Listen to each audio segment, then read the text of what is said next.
दोस्तों नमस्कार। और आज हम बात करेंगे पैकेज ऑफ प्रैक्टिसेस में बैंगन के बारे में। बैंगन वैसे आपको पता है हिमाचल प्रदेश में निचले और मध्य पर्वतीय क्षेत्रों के लिए बहुत ही इम्पोर्टेंट एक सब्जी की फसल है। और कह सकते हैं कि हिमाचल प्रदेश में करीब 1160 हेक्टेयर क्षेत्र पर इसकी खेती हो रही है, जहां 21,350 मीट्रिक टन उत्पादन हो रहा है। तो हम बात करते हैं अब बैंगन के बारे में कि इनकी किस्में कौन कौन सी है। अर्का केशव, और ये बैक्टीरियल जो विल्ट रेजिस्टेंट वेराइटी है। फल इसका लंबा गुच्छों में होता है, लाल जामुनी चमकीला, और इसमें 6-7 के फल एक गुच्छे में आते हैं। ऑलमोस्ट लगाने के जिसको ट्रांसप्लांटिंग करते हैं उसके 65 से 70 दिनों के बाद ये उपज दे देती है, और करीब करीब इसमें 250 से 350 क्विंटल तक इसका उपज आता है। दूसरी वेराइटी है अर्का निधि। अर्का केशव की तरह ही है, बैक्टीरियल विल्ट रेजिस्टेंट है, और इसके फल हल्के नीले और काले होते हैं और 15 से 20 सेंटीमीटर लंबे इन गुच्छों में आते हैं। उपज करीब करीब 300 क्विंटल प्रति हेक्टेयर है। वहीं अगर हम हरियाणा की वैरायटी एक H8 है, हिसार चावल, जो इसका फल गोल होता है और काला बैंगनी कलर का होता है। ये भी बैक्टीरियल विल्ट कुछ हद तक रेजिस्टेंट माना जाता है, और औसत उपज जो है वो 250 क्विंटल प्रति हेक्टेयर तक है। एक बहुत ही पुरानी और पॉपुलर वैरायटी है पूसा पर्पल क्लस्टर, और ये गुच्छों में आते हैं, 7-8 के गुच्छों में। फल 10 से 12 सेंटीमीटर लंबा करीब होता है, और गहरे बैंगनी रंग के फल होते हैं इसके। और अगर हम बात करें तो गुच्छों में आते हैं। बैक्टीरियल बिल्ट प्रतिरोधी किस्म तो है ये, लेकिन कुछ हद तक इसमें बैक्टीरियल बिल्ट भी आती है। उपज करीब 150 से 200 क्विंटल प्रति हेक्टेयर तक इसकी है।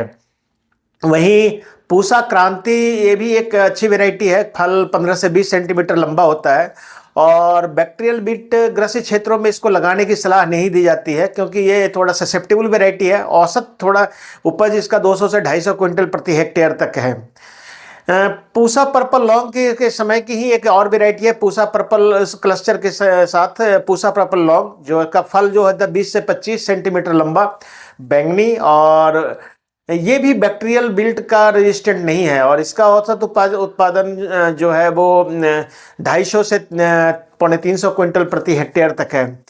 पूषा अनुपम KT1 जिसको बोलते हैं, और ये भी 70 से 80 सेंटीमीटर लंबा इसका पौधा हो जाता है। फल इसके लंबे बैंगनी रंग के और गुच्छों में आते हैं। यह किस्म भी 100 से 110 दिनों में तैयार हो जाती है।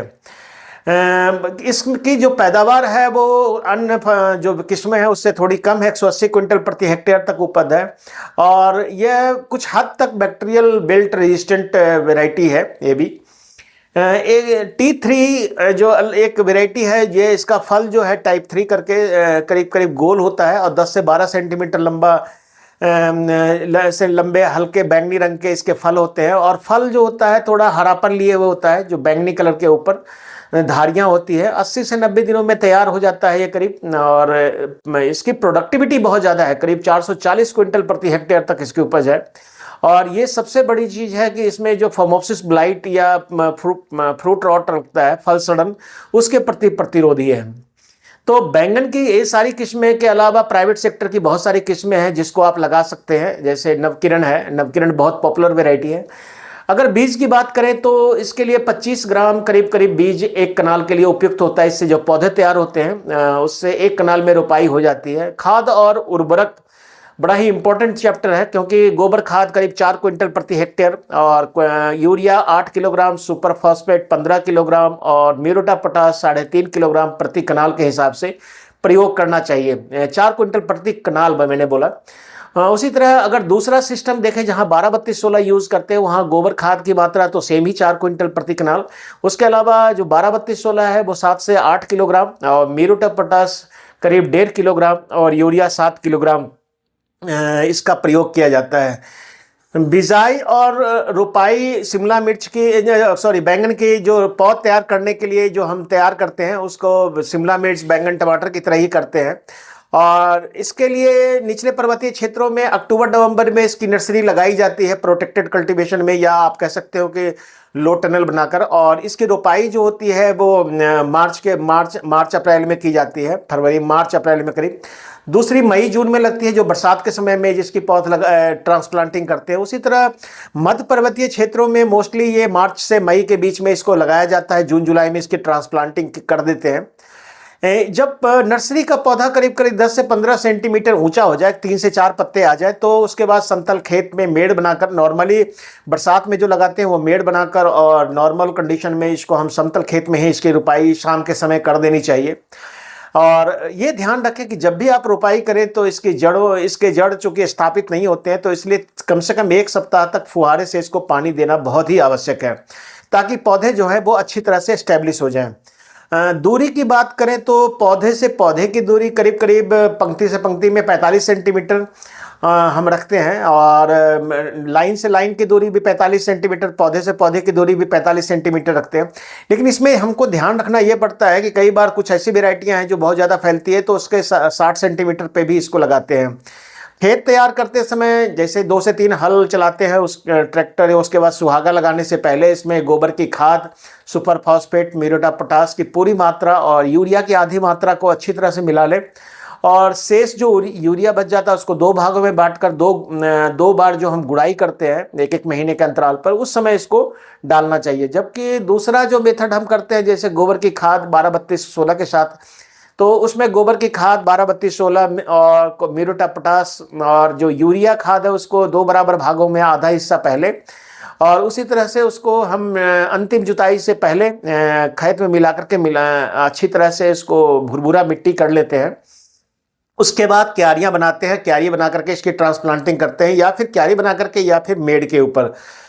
नॉर्मली बैंगन में जो चूंकि स्पेशियस प्लांटिंग होती है, तो खरपतवार निकालने के लिए आप छोटे मोटे ट्रैक्टर का भी इस्तेमाल, जो रोटावेटर वगैरह है उसका भी इस्तेमाल कर सकते हैं। अदरवाइज आप निराई गुड़ाई तो करते ही हैं, लेकिन अगर केमिकल के द्वारा कंट्रोल की बात करें तो खरपतवारनाशी में लासो स्टॉम्प जो है ये रिकमेंडेड है। इसके लिए 160 मिलीलीटर दवाई जो है वो 30 लीटर पानी में मिलाकर 1 कनाल में आप छिड़काव कर सकते हैं। रोपाई से जस्ट 1-2 दिन पहले आप इसको छिड़काव कर दें, उसके बाद ट्रांसप्लांटिंग कर दें, या रोपाई के बाद भी आप इसको ट्रांसप्लांटिंग के जस्ट बाद 24 घंटे के अंदर आप इसको कर सकते हैं। सिंचाई की बात करें तो बैंगन में नॉर्मली चूंकि अगर हम गर्मी में फसल लगाते हैं तो 7-8 महीने की फसल हो जाती है, तो आप लगातार गर्मी में ज़्यादा पानी की आवश्यकता हर सप्ताह पड़ सकती है, जबकि बरसात और सर्दियों में थोड़ा सा कम पानी की आवश्यकता 15 दिन के अंतराल पे पड़ता है। बरसात में तो शायद ना भी लगाना पड़े, क्योंकि इसकी जड़ें गहरी चली जाती है। और इसमें ध्यान ये रखना पड़ता है कि जब भी आप कम से कम 1 से 2 बार बैंगन में मिट्टी जरूर चढ़ाएं। उपज की बात करें तो इससे 10 से 12 क्विंटल प्रति कनाल तक इसकी उपज आ जाती है बैंगन की। बीमारियों में अगर हम सबसे ज़्यादा महत्वपूर्ण बात करें तो कमर तोड़ सबसे महत्वपूर्ण है, और इसमें बेड ट्रीटमेंट, सीड ट्रीटमेंट वगैरह सब कुछ करना पड़ता है। इवन आप जो पौधे होते हैं वो जब नर्सरी से निकलते हैं यानी कि अंकुरित होते हैं, उसके बाद ये मरने लगते हैं, तो इसको ध्यान थोड़ा सा रखना चाहिए। उसके अलावा इसको टमाटर की तरह ही इसके पौधे को आप मिट्टी को जो फॉर्मल्डिहाइड है उससे ट्रीट कर सकते हैं। और इसके अलावा बीज को जो डायथेनियम 45 या बेबिस्टीन जीरम या थीरम से 1 ग्राम या 2 ग्राम दवाई प्रति किलो बीज के हिसाब से उपचारित करके लगाएं। और जब पौधे निकल जाएं तो डायथेनियम 45 और बेबिस्टीन से का घोल बनाकर आप इसको ड्रेंचिंग 2 से 3 बार अवश्य करें, ताकि पौधे जो है, और ये ध्यान रखें कि पौधे के पास जो है पानी इकट्ठा नहीं होना चाहिए। उसी तरह से इसका दूसरा बीमारी जो है वो फाइटोप्थोरा फल सड़न है। इसका फल जो है वो आगे से सड़ने लगता है। इसके लिए कार्बेंडाजिम जो है, जो बेबिस्टीन जिसको हम बोलते हैं, का छिड़काव 1 ग्राम प्रति लीटर पानी के हिसाब से करके आप करना चाहिए। यदि आवश्यकता हो तो 10 दिन के अंतराल पर दोबारा भी बेबिस्टीन का आप छिड़काव कर सकते हैं। उसी तरह एक फोमोप्सिस सड़न या ब्लाइट है, जो बैंगन का बहुत महत्वपूर्ण रोग है, और ये पत्तों पर इसमें भूरे रंग के धब्बे बनने लगते हैं, फल इसमें सड़ने लगते हैं। इसके लिए बेबिस्टीन 1 ग्राम प्रति लीटर जो है फूल आने पर 3 बार छिड़काव किया जा सकता है। फल तुड़ाई के समय छिड़काव कम करें, या फल तोड़ने के बाद ही छिड़काव करें। दूसरा, जैसे 3 वर्षीय फलसा चक्र इसमें अपनाना आवश्यक है अगर ये प्रॉब्लम आपको फोमोप्सिस का आता है। उसी तरह जीवाणु, जिसको बैक्टीरियल बिल्ट बोलते हैं, मैंने कहा कि बहुत सारी वैरायटी है जो बैक्टीरियल बिल्ट रेजिस्टेंट है, अर्का केशव, अर्का निधि। उसी तरह से पौधे अचानक ही मुरझा जाते हैं। ये आप देखा होगा, जब फलन की अवस्था में पौधा एस्टेब्लिश हो जाता है तो पौधे अपने आप जो है बीच में दोपहर में मुरझा जाएंगे, फिर धीरे धीरे पौधे पूरी तरह से सूख जाते हैं। इसके लिए रोग प्रतिरोधी किस्में जो मैंने बताया उसको लगाना बहुत जरूरी है। इसके अलावा 3 वर्ष का फसल चक्र, जैसे टमाटर, बैंगन, आलू, मिर्च और शिमला मिर्च वगैरह इसमें ना लगाएं, और कम से कम 2 से 3 इसमें और फसलें आप लगा सकते हैं, जैसे मटर लगाएं या भिंडी लगाएं, लेकिन 2 से 3 सीजन का कम से कम फसल चक्र जरूर अपनाएं। इसके अलावा तना एवं फल छेदक बैंगन का सबसे महत्वपूर्ण रोग है, रोग तो नहीं कहते थे, कीट है, और ये कीड़ा जो है इसमें बहुत ज़्यादा किसानों को नुकसान उठाना पड़ता है। सुंडियाँ तने में घुस करके तने को भी नुकसान करती है और तने को खुड़च भी डालती है। बैंगन के जो अंदर का फल है उसको भी, उसमें भी छिद्र हो जाता है, मार्केट वैल्यू बिल्कुल ख़त्म हो जाती है, और कई बार तो पौधा सूख भी जाता है। जब इसका आक्रमण टहनियों पर होता है तो आपने देखा होगा कि जिसके जो ऊपर की जो कोमल भागें हैं, कोमल शाखा है या कोमल जो ग्रोथ जो होता है, कलियां जो है वो सूखने लगती है और मुरझा करके गिर जाती है। तो और दूसरा है कि फलों में सुंडिया जो फूल है, फूल के द्वारा जब फूल से फल बनने लगता है उसी समय अंदर चली जाती है, और जब वो बाहर निकलती है तो वहाँ से छिद्र बना देती है, निशान छोड़ देती है। तो सुंडियाँ बाहर से ना जा करके ये पहले से ही अंदर फलों में मौजूद होता है, तो आपको फूल फ्लावरिंग के स्टेज में ही कंट्रोल करना चाहिए। और सुंडियाँ के बाहर निकलने पर फलों पर 2 बड़े बड़े छेद हो जाते हैं, 2 से 4 पत्तों पर जैसे ही कीट का आक्रमण हो, जैसे कि, तो आप इसमें इमामेक्टिन बेंजोएट जो आता है, 200 ग्राम में इमामेक्टिन बेंजोएट जो है वो या 150 मिलीलीटर फ्लुवेंडामाइड जो है उस, या 150 मिलीलीटर स्पाइनोसेट 45 जिसको हम बोलते हैं को 500 लीटर पानी में घोलकर 1 हेक्टेयर में छिड़काव किया जा सकता है। यदि प्रकोप बना रहे तो 15 दिन में पुनः जो है आपको छिड़काव करना पड़ता है। ये परमानेंट कंट्रोल नहीं होता है, इसको हर महीने देखना पड़ता है, क्योंकि दवा का असर खत्म होते ही फ्रूट एंड शूट बोरर का अटैक फिर से हो जाता है। इसलिए जब भी आप इसको स्प्रे करें तो स्प्रे करने से पहले जितने भी ग्रसित भाग है उसको तोड़ के हटा दें, और उसके बाद इसका मतलब कोई भी केमिकल का आप स्प्रे करें। जो ऊपर की जो टहनियाँ रहती है उसको तोड़ देना चाहिए, और जितने भी ग्रसित फल हैं या जिसमें छेद वगैरह हो गए या सड़ रहे हैं उनको भी पहले तोड़ के हटा दें, नष्ट कर दें, उसके बाद ही इन दवाइयों का स्प्रे करें ताकि इसका असर ज़्यादा लंबे समय तक रहे। और जो फल और टहनियाँ आप तोड़ते हैं उसको ज़मीन में दबा दें या उस पर दवाई छिड़क दें ताकि उसके अंदर जो कीड़े हैं वो बढ़ जाएँ। इसी तरह से हड्डा बिटल भी आता है, आपने बैंगन में देखा होगा, पत्ते जो हैं, पत्तों के का जो नीचे से लगा होता है पीले रंग का, और ये इसका जो एक्टिव खाने वाला जो लार्वा स्टेज होता है वो बहुत बुरी तरह से पत्ते को खुरच के खा जाता है, पत्ते छननी कर देता है एकदम।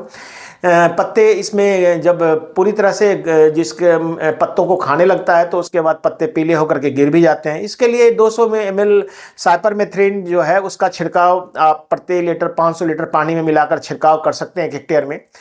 इसके अलावा जैसिड और माइट का भी अटैक आपको मिलेगा बैंगन में, और ये पत्तियों के निचले सतह को से रस चूसते हैं पत्ते के ऊपर, जिससे पत्ते जो है ऊपर की तरफ मुड़कर सूख जाते हैं, कप शेप का बन जाता है। माइट्स के कारण पत्तों पर जो है आपने देखा होगा सफ़ेद चकत्ते चकत्ते भी बनते हैं, और पौधे की वृद्धि प्रभावित होती है, रुक जाती है, पौधा स्टैग्नेंट ग्रोथ का हो जाता है। इसके लिए पायरीप्रॉक्सीफेन जो 500 मिलीलीटर या 600 ml स्पाइरोमैसिफेन का 100 लीटर पानी में घोल बनाकर इसका छिड़काव किया जा सकता है। बैंगन में एक और सबसे महत्वपूर्ण जो है वो निमेटोड है, जिसको हम जड़ गांठ सूत्रकृमि भी बोलते हैं। ये जड़ों पे अटैक करता है, और इसमें मोटी जड़ों में आप देखेंगे तो उसमें गांठ बन जाएगी, छोटी छोटी गांठें मोतियों की तरह बन जाती है माले के रूप में, और पौधे के ऊपरी भाग जो है वो पीला होने लगेगा, पौधे की वृद्धि रुक जाएगी, फलन रुक जाएगा, जो आप खाना दे रहे हैं वो खाना पौधे के सही समय सही जगह पर नहीं पहुंच पाता है।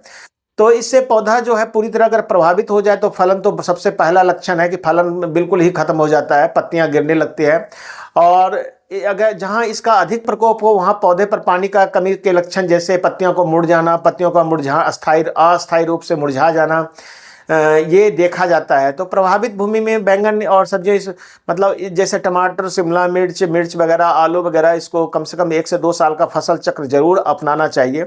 सब्जियों के साथ अन्न वाली फसलें, विशेषकर धान की फसल को अगर फसल चक्र में आप लगाते हैं तो ये काफ़ी हद तक कंट्रोल हो जाता है। और सूत्रकृमि वैसे भी इतना हानिकारक है कि जिस खेत में हो जाता है उसमें से जल्दी जाता भी नहीं है। इसमें सरसों भी क्रॉप रोटेशन में डालते हैं तब भी उसका फायदा होता है। हमेशा सूत्रकृमि रहित जो है आपको नर्सरी जो है मतलब अच्छे स्वस्थ नर्सरी ही आपको लगाने चाहिए, जिसमें जड़ों को पहले ही देख लें कि उसके जड़ों में, पौधों में गांठ तो नहीं है। संभव हो तो बीच बीच में गेंदे के फूल, जैसे हम टमाटर में लगाते हैं गेंदे का फूल, एक लाइन, 2 लाइन के बीच में 1 लाइन गेंदे का पौधा भी लगा सकते हैं, और बाद में गेंदे के पौधे को जड़ समेत उखाड़ करके हम फेंक देते हैं। तो ये ग्रसित, इसमें देखा जाता है कि फ्लूपाइरम जो है 625 ml का इसका जो छिड़काव, प्रति हेक्टेयर छिड़काव अगर किया जाए तो ये काफ़ी हद तक कंट्रोल हो जाता है। तो किसान भाइयों, ये थी बैंगन की बात, और बैंगन के बारे में मैंने सब कुछ बताया।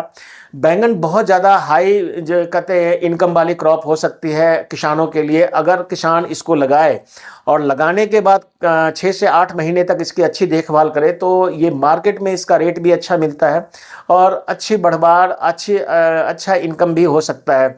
पूरे वर्ष भर इसकी डिमांड जो है बैंगन की वो बनी रहती है। तो किसान भाइयों, आपको अगर ये मेरा वीडियो अच्छा लगे तो चैनल को सब्सक्राइब करें और इसको शेयर भी करें और लोगों के बीच में इस वीडियो